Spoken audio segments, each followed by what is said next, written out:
Hey guys, Becky here, 52 Baker. Welcome back. This week we'll be making a Brompton stock inspired flower, which means it won't be as botanically correct as a Brompton stock flower, but it will be just as beautiful and much easier to make. So I really hope you enjoy this tutorial. Let's get right to it.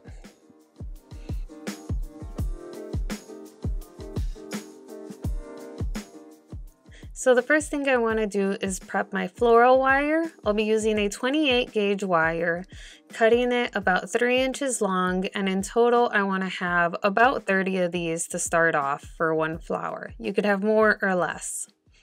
Once I have those, I'm going to create a little hook at the end of each one so that it has something to grasp onto later on.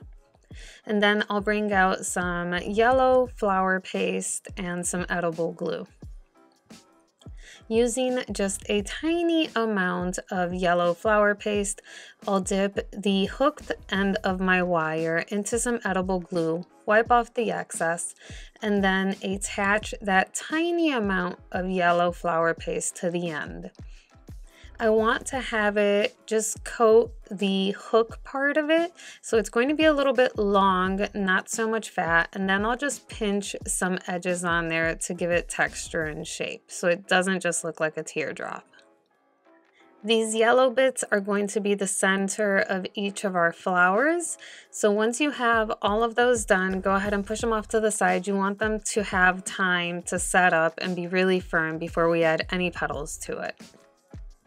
Next, we'll be working on our flower petals. So using the flower paste color of your choice, go ahead and roll it out as thin as you're comfortable with. And to cut out these petals, I'll be using 5 petal flower cutters in 2 sizes.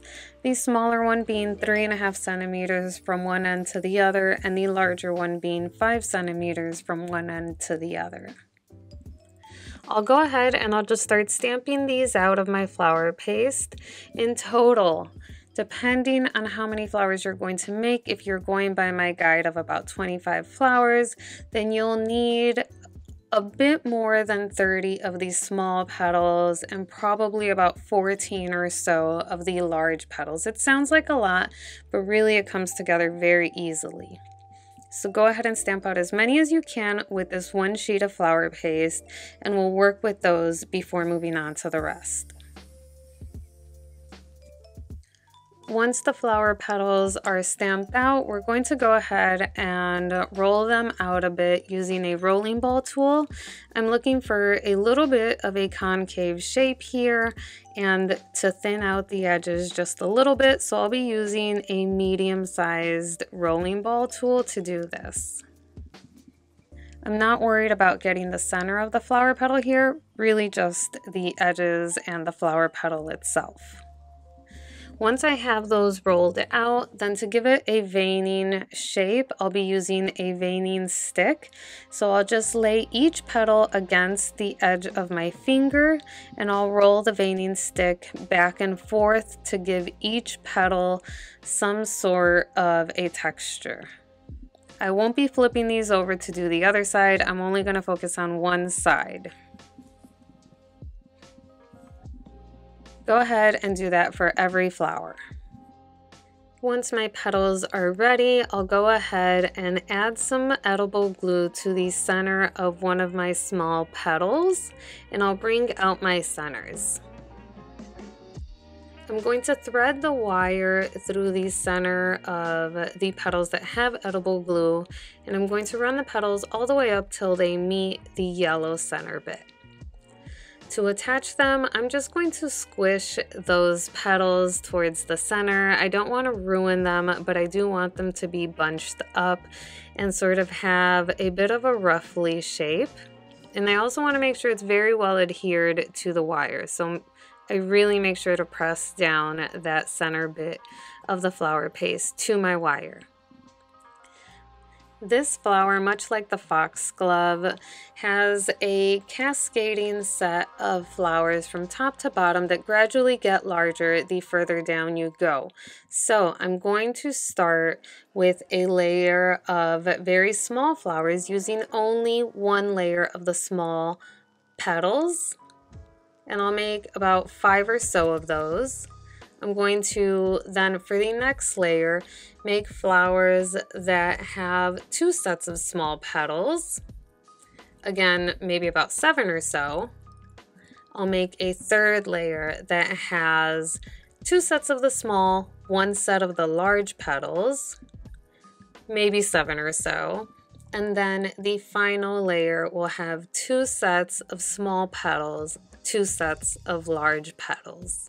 7 or so. Don't check my math, it's all an estimation. I do so much of it off looks, visually, what I'm going for. Do I want it to be more slender? Do I want it to look more like a bud? Or do I want it to be a full out bloom? So much of it is visual and what you need, but this is the basic guide that I use when I'm creating these flowers. For each layer of petals that you add, the most important thing is to not layer them stacked one on top of the other.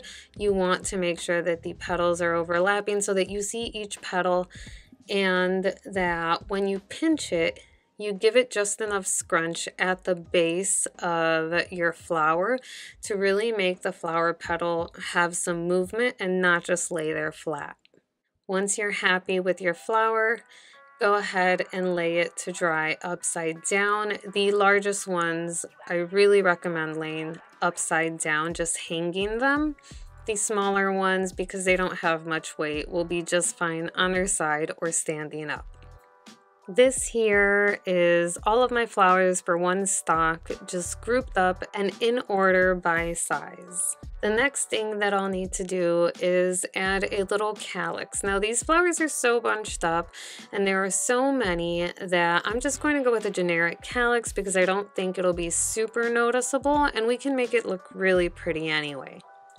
So, using some green flower paste, I'm just going to stamp out a tiny little calyx, any cutter that I have, and using my Dresden tool, I'm going to press each little calyx leaf against my finger just to give it a little bit of shape.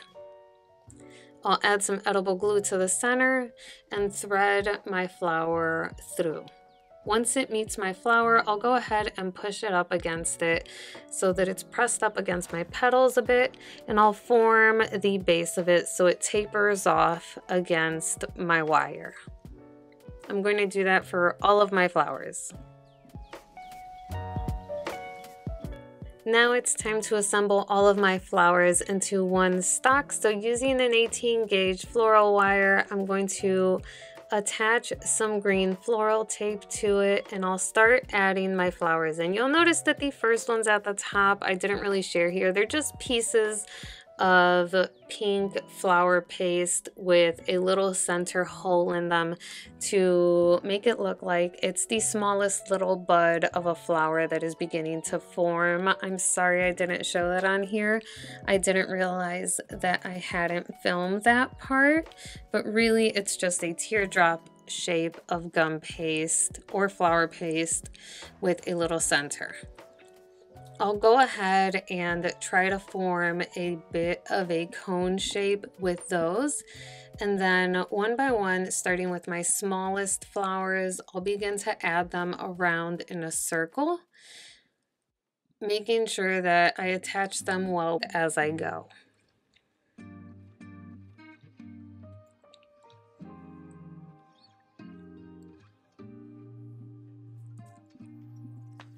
With this flower, some of them are really spaced out, and so it shows a lot of the stem. Some of them are a lot more bunched up.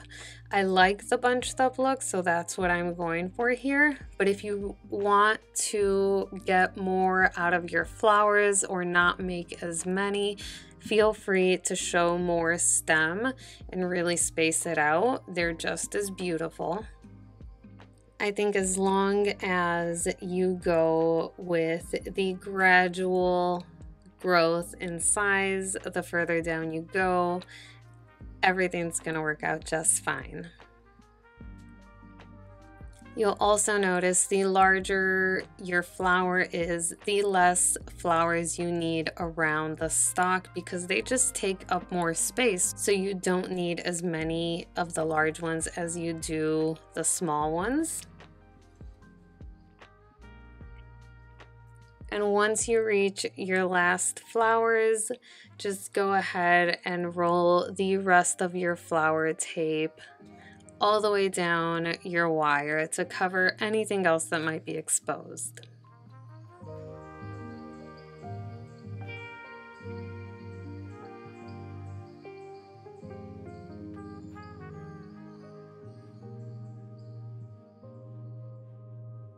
And finally, just go ahead and adjust each of your flowers, open them up a bit, and maybe give the stem a little bit of a bend so it doesn't look so rigid and stiff, and you're all done.